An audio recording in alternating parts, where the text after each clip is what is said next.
जूली एक ऐसी लड़की की कहानी है जिसे कोई कठोर हृदय की मां कूड़े के ढेर पर रखकर छोड़ गई थी। वहां से उसे झुग्गी वालों ने उठा लिया और उसे पलने के लिए हालातों के हवाले कर दिया। वो लोग जानते थे कि ये बड़ी होकर हमारे लिए कूड़ा बनेगी और भीख मांगेगी, इसीलिए उन लोगों ने कभी उस पर ध्यान ही नहीं दिया। उन्होंने उसे जूली नाम दिया और थोड़ी बड़ी होने पर कबाड़ बिनने में उतार दिया। वो लोग तो कहाँ गए पता नहीं, लेकिन जूली अब भी कबाड़ बीनकर अपना पेट भरती थी। उसके जैसे वहां कुछ और बच्चे भी मिल गए जो सब भाई बहन की तरह रहते थे। जूली उनमें सबसे बड़ी थी।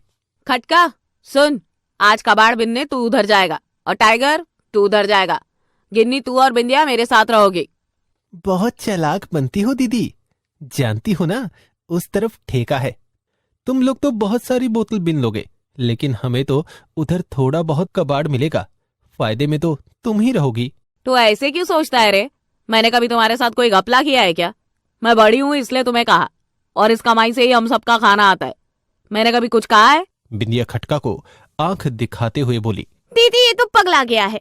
हम सबको पता है कि तुम जो भी कबाड़ से कमाती हो सब हमारी जरूरतों को पूरा करने में खर्च कर देती हो। हमारे माँ बाप और घर परिवार नहीं है ना, इसलिए। क्या हुआ, कोई नहीं है तो? दीदी तो है ना? ये कहकर सारे बच्चे जूली के गले लग गए। जूली ऐसी ही थी, खुद बिना माँ बाप की बच्ची थी, इसीलिए उन बच्चों का दुख समझती थी और हमेशा उनका माँ की तरह ख्याल रखती थी। जूली आसमान की तरफ देखते हुए बोली, हे भगवान, ये हम गरीब बच्चों की कैसी परीक्षा ले रहा है। बादल उमड़ रहे हैं, अगर बारिश हो गई तो सर्दी बढ़ जाएगी। सिर पर छत है ना, शरीर पर मोटे कपड़े, कैसे कटेगी सर्दियाँ। अपना तो देख भी लूं, मगर ये बच्चे, इन्हें ठिठुरता हुआ कैसे देखूंगी। कुछ देर के बाद तेज बारिश होने लगी। ठंड के मौसम में ओले भी पड़ने लगे। सारे बच्चे एक बंद गैराज के नीचे सिकुड़ कर बैठ गए। वो सर्दी के मारे ठिठुर रहे थे। दीदी बड़ी जोर की ठंड लग रही है, देखो तो कितनी तेज हवा आ रही है। मैं क्या करूं गिन्नी, जिससे तुम्हें ठंड से बचा सकूं। अब तो सब कुछ गीला हो गया है, वरना कुछ कागज पन्नी जलाकर ही हाथ सेक लेते। आओ तुम्हें अपने दुपट्टे में छिपा लूं। दीदी गिन्नी को तो गोद में छुपा लेगी, लेकिन टाइगर को, वो तो हम सबसे छोटा है। उसे देखकर जूली की आंखों में आंसू आ गए। वो बहुत दुखी होते हुए बोली, कैसे माँ बाप थे हमारे जो हमें इस तरह तड़पते हुए छोड़ गए। एक बार भी नहीं सोचा हमारे बारे में। लेकिन तुम चिंता मत करो, मैं हूं ना, तुम्हें कुछ नहीं होने दूंगी। बच्चों ने पूरी रात बोरे ढोकर गुजार दी। सुबह तक बारिश बंद हो चुकी थी। रात में ठंड लगने से खटका की तबीयत बहुत खराब हो गई और 2 दिन बाद उसकी मौत हो गई। खटका की मौत से बच्चे टूट चुके थे। उनमें ठंड को लेकर दहशत बैठ गई। बस अब और बर्दाश्त नहीं होता। सबसे पहले हमें रहने का इंतजाम करना होगा, तभी हम गर्मी और सर्दी से बच सकते हैं। नहीं तो इस तरह से हम सब भी खटका की तरह इस दुनिया से चले जाएंगे। नहीं दीदी, हमें नहीं मरना, लेकिन घर से पहले हमें खाने को चाहिए। बहुत जोर से भूख लगी है। दीदी अगर उधर कॉलोनी में जो बुढ़िया मरी थी ना, आज उसकी 13वीं है। जरूर आलू पूरी बने होंगे। चलो ना दीदी, वहां जरूर झूठे पत्तल पड़े होंगे, उनमें थोड़ा बहुत खाना तो पड़ा हुआ मिल ही जाएगा। जूली की आंखों में आंसू भर आए। वो सोचने लगी कि काश मैं तुम्हें पेट भर खाना खिला पाती, तुम्हें एक बेहतर जिंदगी दे पाती। जूली अपनी आंखें पोंछते हुए बोली, चलो देखते हैं, कुछ मिला तो आज का काम चल ही जाएगा। वैसे भी कई दिनों से बरसात के कारण कुछ काम नहीं हुआ। बच्चे कॉलोनी में गए तो वहां पड़े झूठे पत्तल देखकर खुश हो गए और उन पर टूट पड़े। लेकिन जूली दूर खड़ी देख रही थी। उसकी आंखों में अपने बच्चों के लिए कुछ कर जाने का सपना था। उसे दुख होता था जब उन लोगों को कूड़े से उठाकर खाना खाना पड़ता था। अगर पेट भर गया हो तो जल्दी चलो, कुछ काम भी करना है। यहीं लगे रहे तो कल भी भूखा रहना पड़ेगा। तभी जूली ने देखा कि एक औरत लकड़ियों की टोकरी और घर की सजावट के सामान बना रही थी। वो उसे गौर से देखती रही। जूली ने उसके पास जाकर पूछा, अम्मा, ये सामान बनाने के लिए आप लकड़ियाँ कहाँ से लाती हो, और ये इतनी मुलायम कैसे है?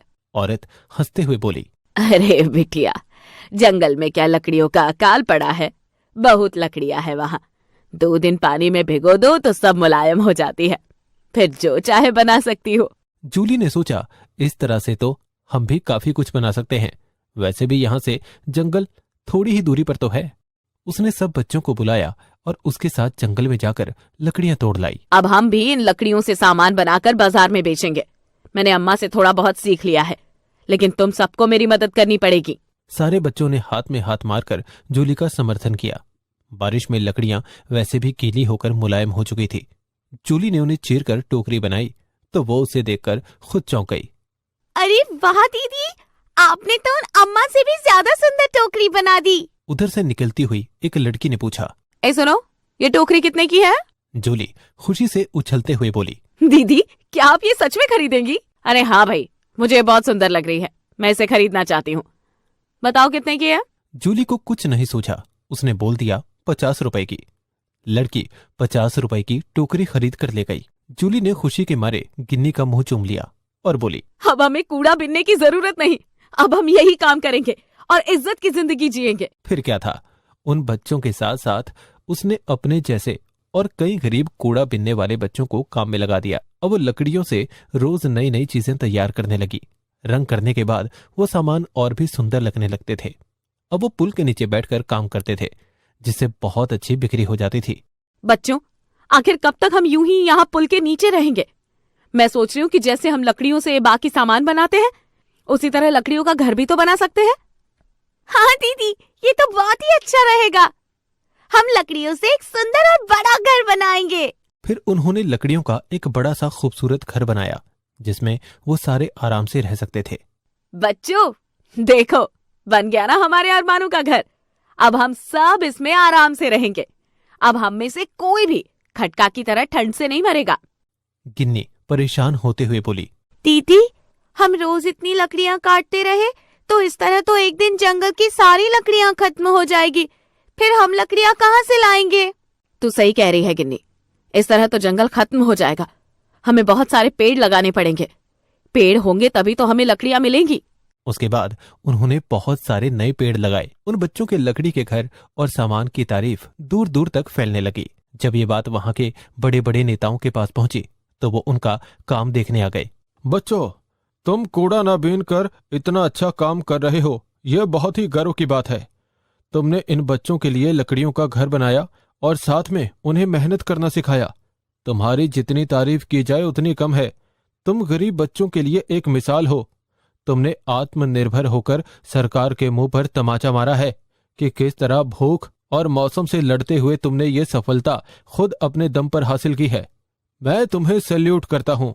नेताजी ने सरकार से सिफारिश की उन बच्चों का काम बढ़ाया जाए और उन्हें मुफ्त में शिक्षा और रहने का प्रबंध किया जाए।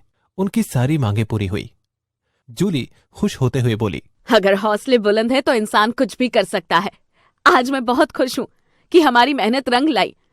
अब हम सब स्कूल जाया करेंगे और बाकी समय में लकड़ियों के सामान बनाया करेंगे। उसके बाद सभी बच्चे एक इज्जत की जिंदगी जीने लगे और खुशी खुशी रहने लगे। बहुत से गरीब बच्चों के लिए जूली एक मिसाल बन गई। कहानी से सीख मिलती है कि बच्चे हमारे देश का भविष्य हैं। अगर बच्चों में हिम्मत और हौसले हो तो वो देश की तस्वीर बदल सकते हैं।